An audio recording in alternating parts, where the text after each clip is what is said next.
Partons maintenant à la découverte d'une boutique pas vraiment comme les autres. Elle est dans un petit coin de Paris, charmante. C'est un magasin où l'on répare des parapluies. Ça aussi, c'est la passion d'un homme que nous racontent Dominique Thouars et Éric Boucher. Il y a des jours comme ça où les rafales de vent s'amusent à chahuter, à renverser et même à démembrer ce petit abri contre la pluie fragile et personnel. Pour réparer les dégâts, il existe une sorte de clinique du parapluie. Une très jolie boutique située Passage de l'Ancre, l'un des passages les plus anciens de Paris. Elle est tenue par un chômeur reconverti. J'étais cadre dirigeant et je me suis retrouvé dans une situation difficile comme tous les cadres à 45 ans.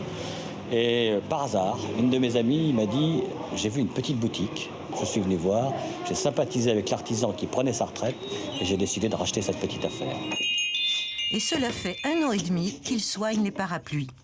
Il lui faut repérer les blessures, démonter, remplacer les baleines, retendre et recoudre le tissu, bref, tout un art minutieux qui ne s'improvise pas. L'artisan qui était là m'a formé pendant quelques mois, il est resté 2 mois avec moi, pour me montrer un petit peu les techniques qu'il a inventées, puis après il a fallu en réinventer d'autres. Et c'est vrai qu'on essaye d'aller au mieux, et à la fois le plus facile, le plus rationnel et le plus efficace, parce qu'il y en a beaucoup à réparer. Diagnostic ? Une baleine de cassée, à réparer. Sur un petit parapluie d'enfant, c'est ce qu'il y a de plus joli dans ce métier, parce que ça n'a pas une grande valeur économique, c'est surtout une valeur sentimentale. C'est ce qu'il y a de plus joli de réparer un parapluie comme ça.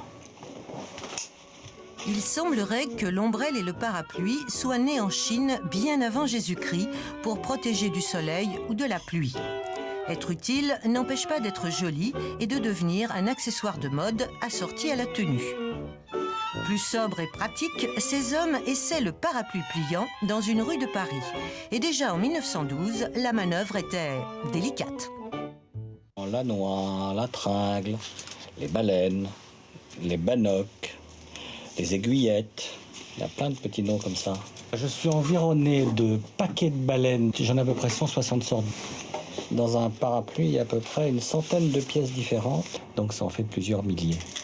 Des pièces fonctionnelles, mais aussi décoratives, comme ces poignées sculptées de bois, de cornes, qui soulignent le goût du propriétaire.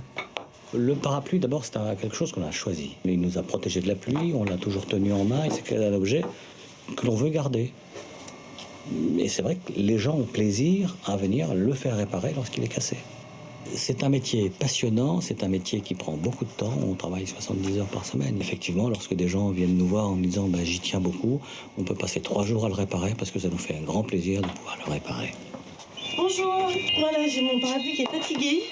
Ah oui, vous avez votre main qui est cassée. Et puis j'y tiens beaucoup en plus. Un cadeau, non? Oui, mon grand-père. Réparer des parapluies, ce petit métier est devenu si rare qu'il en est aujourd'hui vraiment précieux.